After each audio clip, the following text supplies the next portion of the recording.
The galaxy had been at war for centuries, and it showed. Endless battles left planets scorched, civilizations broken, and alliances strained to the brink of collapse.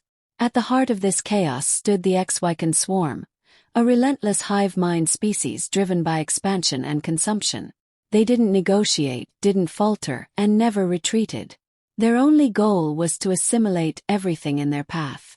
The Galactic Federation, a coalition of the most advanced species in the galaxy, had been fighting the swarm for generations.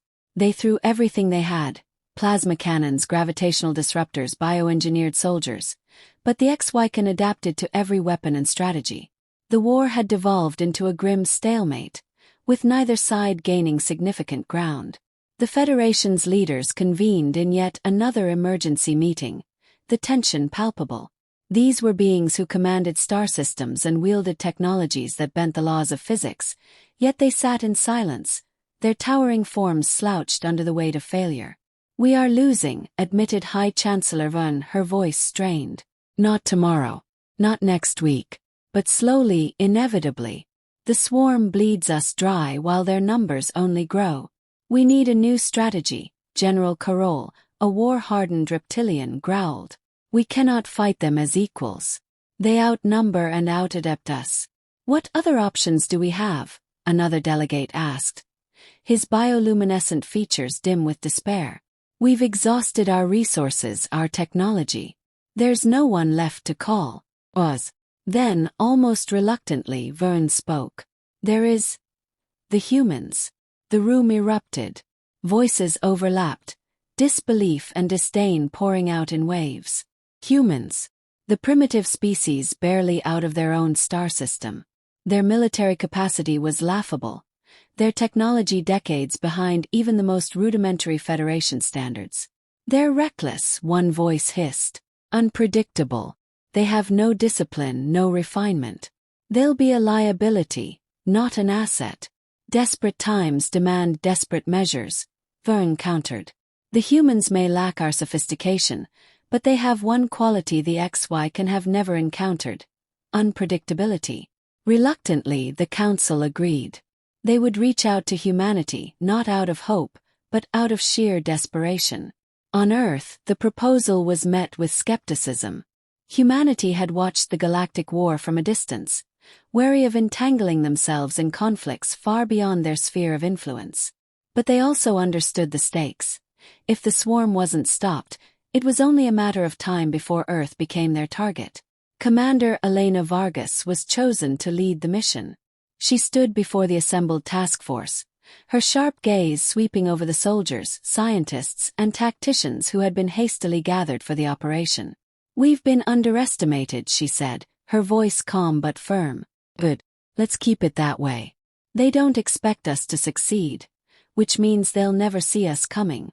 And so, humanity prepared to enter the fray, not with advanced technology or overwhelming numbers, but with something far more dangerous: the ability to think differently.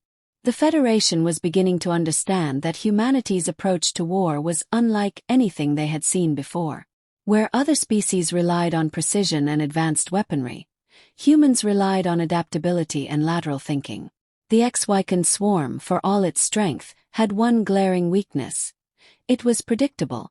Its hive mind operated with singular focus, making it efficient but inflexible. That was precisely what humans exploited.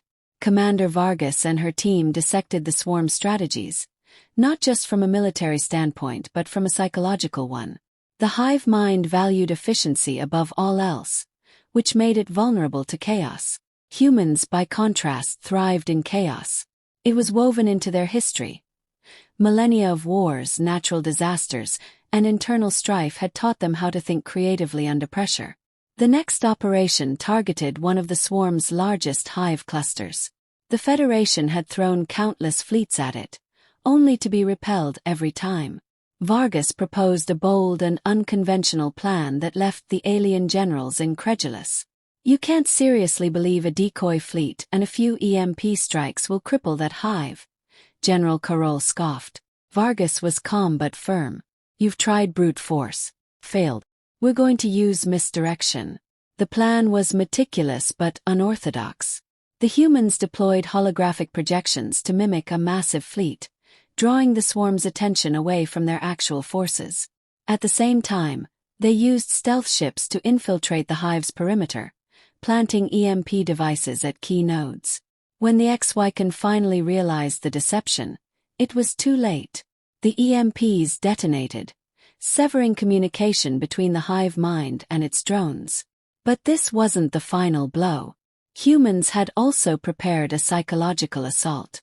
Using hacked swarm communication channels, they sent distorted signals mimicking conflicting commands from the hive mind itself. The result was chaos. Swarm ships turned on each other, their rigid structure collapsing under the weight of the confusion. The aliens observing the battle were stunned. They had never considered using psychological warfare against the swarm. To them, war was a matter of superior firepower and strategic positioning. The idea of attacking the enemy's mind was almost incomprehensible. When the hive cluster finally fell, the Federation leaders demanded an explanation. Vargas stood before them, her expression unreadable. "The swarm is powerful because it thinks as one," she said. "But that's also its greatest flaw. Can't handle dissonance. It's like pulling a single thread from a tightly woven fabric. Once it unravels, the whole thing falls apart." The success only heightened tensions among the Federation. While some were in awe of humanity's ingenuity, others viewed them with suspicion. If humans could dismantle the swarm so effectively, what else were they capable of? Humanity didn't seem concerned with the Federation's opinions. They focused on the next step. Vargas and her team knew the swarm would adapt, but they also knew something the aliens didn't. Adaptability wasn't just about changing tactics. It was about embracing the unpredictable. And unpredictability was where humanity excelled. The humans were already preparing their final move. The key to ending the war wasn't in prolonged battles or territorial gains. It was in striking the swarm where it hurt the most.